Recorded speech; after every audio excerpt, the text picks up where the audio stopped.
What's up, everybody? This is another episode of What's Happening. I'm Noah. This is the third episode of the podcast. I'm excited to be back. I'm getting one more and less stressed out with finals because I have less assignments now, but I have the biggest tests of the semester coming up, so that's awesome. Another thing that I would like to talk about today is birthdays, and I'd like to give a shout out to my dad. It's his 75th birthday on Friday, I believe, and it's not his 75th, I believe it's his 48th, but I would like to wish him a happy birthday to everybody, and everybody should do the same if you do know him personally. Yeah, but back to the school thing. I've been revising these two papers, and they are probably the two most things I've most proofread in my entire life, and they're 8-page papers, so I have to read 8 pages like 3 times a day until tomorrow, and I print them off and turn them in online and turn them in class and hope for the best. One of the papers is it's for my Bible as literature class, and one of them is about how Dante's Inferno, how he uses like pain, fear, anxiety, and torture to incite empathy with the reader. And then the other one is for a class called Monsters and Demons in Literature, and I chose to talk about Beowulf. If you don't know Beowulf, it's quite literally, the oldest narrative in history. Older than the Bible, older than all the other stuff. It's the oldest piece of literature that we have. And I'm essentially going to talk about how Beowulf came to resemble the monsters he fought and defeated. Grendel's mother, and then the dragon. And revenge has to play a large part in that, even if it isn't like directly affecting Beowulf, because one time Beowulf takes on revenge for somebody else, it still results in him being monstrous, which I thought was interesting. And then the dragon, I'll save Grendel's mother. I'll actually post the essay if anybody wants to. If you leave a like, I'll take it that you want me to post the essay. Subscribe, tell me that you guys want to, comment in below. If you want me to post the essays, I will definitely post them, and let you know where to get them. But yeah, and also I'll leave Grendel's mother for the essay postings if you guys want them. And then the dragons typically, in mythology, and in just old English, they were known to be like the height of like the animal species, and like if you could defeat a dragon, you're like godly. They were like these godly creatures, these mystical godly creatures. And Beowulf has to defeat this one, and again, the decision for the dragon to burn down part of Beowulf's kingdom, and for Beowulf to take on the dragon, both have to do with revenge, and both times it's directly affected by them, inflicted upon them. And it's just fascinating, and the fact that like the dragon shares the same anxieties that Beowulf does, because the dragon guards a ginormous treasure.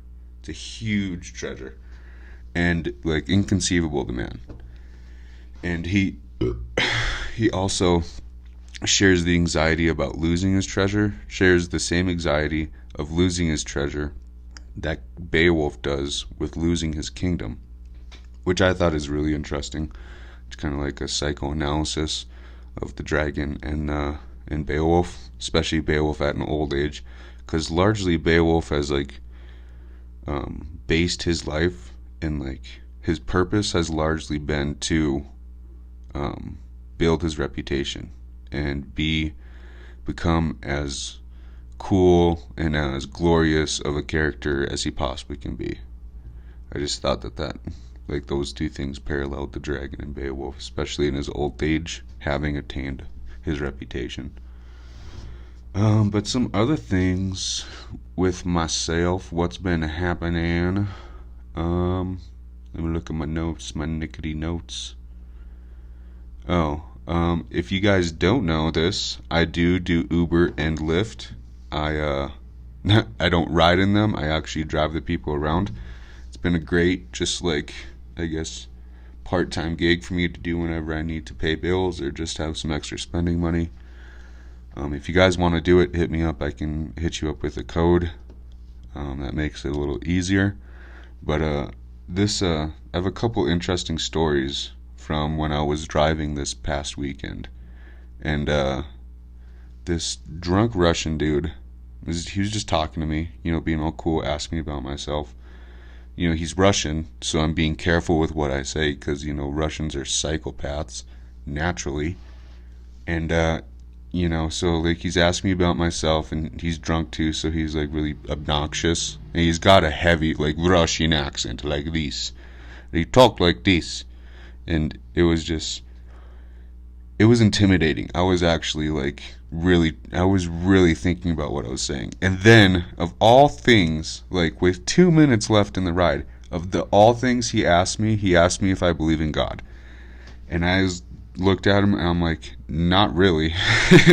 And he goes, well, why not? And I said, well, there's no evidence. And I was like, the claim that there's a God, to me, requires, like, extreme evidence, like extremely overpowering evidence, and there's not, because the claim that there's a God is extremely overpowering. You should need overpowering evidence, and to me there is none. And I told him that, and he's like, have you ever heard of the Bible? And I was like, yeah, I'm actually taking a class on it right now. And he's like, well, what are you learning in the class? I was like, well, there's a bunch of different versions of the Bible, and it's at the most 3,000 years old, I believe. Fact check me on that, somebody. Comment below. And for some reason, I just don't buy, with all these different interpretations of it, I just don't buy that there's one solid interpretation. Like, there's so many different stories out there. There's the Apocrypha, and a lot of people don't. These are like the exiled, like the stories that weren't canonized. And these stories were written by certain people, but the certain people said they were claimed to be religious figures. And like, just the fact that those, like, more and more the stories from the Bible had to be like excommunicated in that way, that just proves to me like how, like, false, and I guess how much, like, fiction there is there. I mean, Moses, for example, there's no other document besides religious documents that account for that he even lived. Like Jesus, there's actually, like, we have a couple, like transcripts, but they're all, with Moses, they're all like religious. There's like none of them that are tied into like actual historical context, and there is with Jesus. It's just, that's interesting to me too. And so I told him a lot of what I just said, and he didn't really know what to say, and what I said took up like a lot of the rest of the ride. So by the time I was done talking, he just had to get out, which I was happy. But it was making me think, and I just thought it was an interesting conversation because I was able to, I felt I accurately expressed my views, and I had some knowledge. I don't know if somebody wants to correct me on anything I said or debate me, or I would love to actually do that. Maybe we could even have a podcast, so hit me up. The other incident from Uber, this lady was as well drunk, and it was like 12 o'clock, so I was like kind of tired, but like I was still in it, so I was still willing to talk to people. By the time like 1:30 comes around, I don't really give a shit. I'm not talking to anybody. I mean, drunk people, I'll just let them rattle on and talk to themselves. I don't give a fuck. But this lady, it was like 12 o'clock, so I was still in a pretty decent mood. And she was talking about, you know, all this bullshit about, you know, she had some stupid ideas about how she was gonna, like, get all these gift cards and then, like, for $25 and then sell them for $30. And I didn't understand it. I was like, why? I was like, how did you even afford to go out and get drunk last night? That's what I was thinking. And so I was just kind of letting her rattle on about these ideas because she wasn't really giving me time to talk in between. And then out of nowhere, she's like in my ear, like right here, this close to my ear. It scares the shit out of me. So I kind of jump. I'm like, what the fuck? And she goes, you see that big Jeep up there? You should just ram into it. And I was like, why would I do that? I look at her. I look over at her. I'm like trying to keep my eyes on the road at the same time, looking.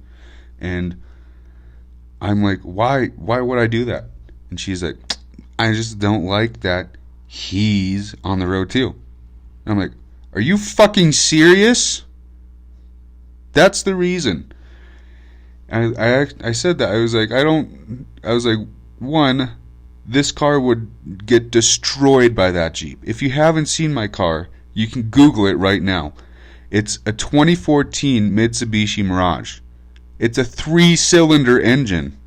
It's like a half a step away from being a fucking go-kart. Okay? This thing is not going to go up against any kind of Jeep at any time and win. We're dead, lady. Okay? If I do that, I'm dead, you're dead. And if I'm not dead, I'm definitely blaming it on you. But anyways, and then I was like, there's just no good, like, and this dude is like 100 yards ahead of us. Like, it's not like I'm tailing him or he's like driving slow. I have to I would have to speed up to 85 miles an hour. And the speed limit is 45. And she's like, well, you should just do it and I'll give you a better tip. And I was like, no, this is not happening, lady. And so she kept rambling on about these stupid ideas about, like, she had like an idea that it's like for a face towel, but it has like the person's face on it. And I was like, that's kind of weird. I just thought it was weird. I wouldn't want a towel with my face on it. I would want to like dry myself off with myself. It's weird. But I mean, she thought it was a great idea. Like, she was talking about taking it to Shark Tank. And I don't know. These drunk women have the worst ideas. Men too. The only difference between a drunk man and a drunk woman's idea is that the guy more than likely will do it. You know, like, guys are more impulsive that way. But it was just a funny fucking conversation with one drunk lady who was just beyond her wits. Ooh, my brother Sam Snapchatted me. Let's see what he has to say. Alright, whatever. He just said something stupid like, okay. These are my brothers. So they have a YouTube video, and the YouTube video is really good. They're good on the YouTube video about being like funny and being social and being like interactive. But in real life, none of that. Nope. I mean, my brother Sam will make like a wisecrack, and he'll dress obnoxious, and Gabe will dress really nice. But real life, just mummified. But video games seem to bring it out of them, and their YouTube channel seems to bring it out of them even more. You should go follow them. I believe it's called the Yin Yang Twins, or Schafer Twins. I want to get that right. Let me just look it up real quick.